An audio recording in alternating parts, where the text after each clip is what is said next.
Hi guys, Mrs. Story here. I want to talk to you about today's objective, which is creating character maps. You are going to be tasked with creating a character map for Rainsford and one for Zaroff. Now this is our first story, and I'm going to be a little more specific when I'm explaining the criteria and things you're going to be looking for. But what I'm looking for from you is at least an 80% accuracy and completion rate. And that's going to show me that you really dug deep and you could find out this information about the character within the text. And that's going to tell me that you know your characters. All right. So let's look at that. If you look right here, you're going to see the character map template that I typically give students in a seated class.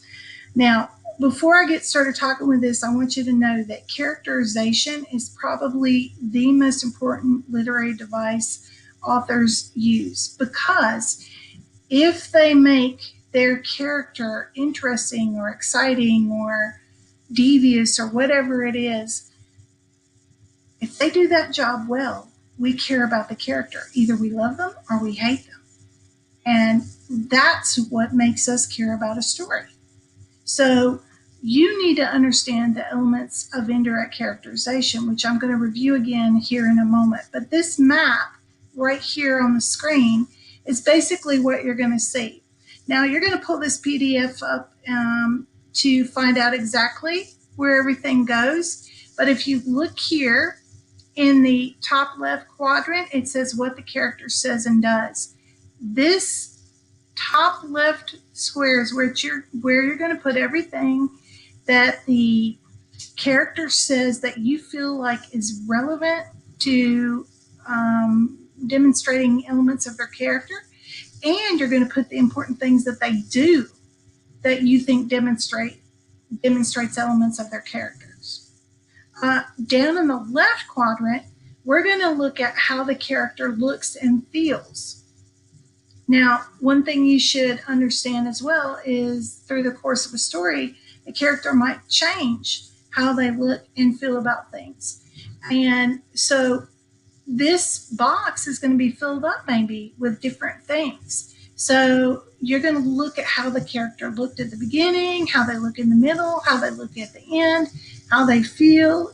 You should have these boxes slam-packed full, particularly these two right here.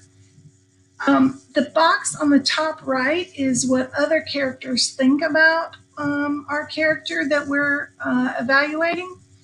And so another person in the story, you might have to infer it, or they might have made a comment to show how they feel about a character. But it's up to you to determine what you think is the most important thing. And that's going to help, again, show us about our character. And then the last box, the bottom right, is what you feel about the character. And that's really important because in reflecting, you need to think about how you are engaging with this literature. So for instance, maybe you really dislike somebody at the beginning of the story. But by the end of the story, and you might put that down, that you really despise them and can't stand them.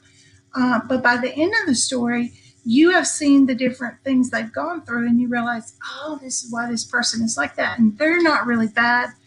I don't know. But you're going to put your feelings about this character, and sometimes they change. All right. So this is what you're going to be doing. You're going to be making this map. And just to show you very quickly, this is what I just talked about, indirect characterization. This is what you're going to be focused on. Okay? What the character says, what the character looks like, how they think or feel, what the other characters think about them, and what the character does and how he or she acts. Okay? So I'm going to show you a couple things that you need to have to complete this. So if you go to creating your first character maps assignment, you're going to see your rubric, and we'll talk about that in a minute. You're going to use this template to create your character map. So you're going to have to click on this first. Click that. You're going to make a copy of this document. Make a copy, and then this is going to pop up. Okay. And then let's say I'm going to use this one for Rainsford. So right here, let me get to where I could type in here. This is Rainsford. And then I'm going to go ahead and make this a little smaller, and that might be something you want to do as well. And I'm going to also change it to bullets. And the reason why I'm doing that is because if you do this the way you should do it, you're going to have this little box completely filled. I've even seen students write, horizontally and vertically in every which way, trying to cram things in there. So this is what what Rainsford says and does. So let's say if I wanted to say Rainsford falls off yacht. That's kind of a big deal, right? And so I just hit enter, and then I would go on to something else.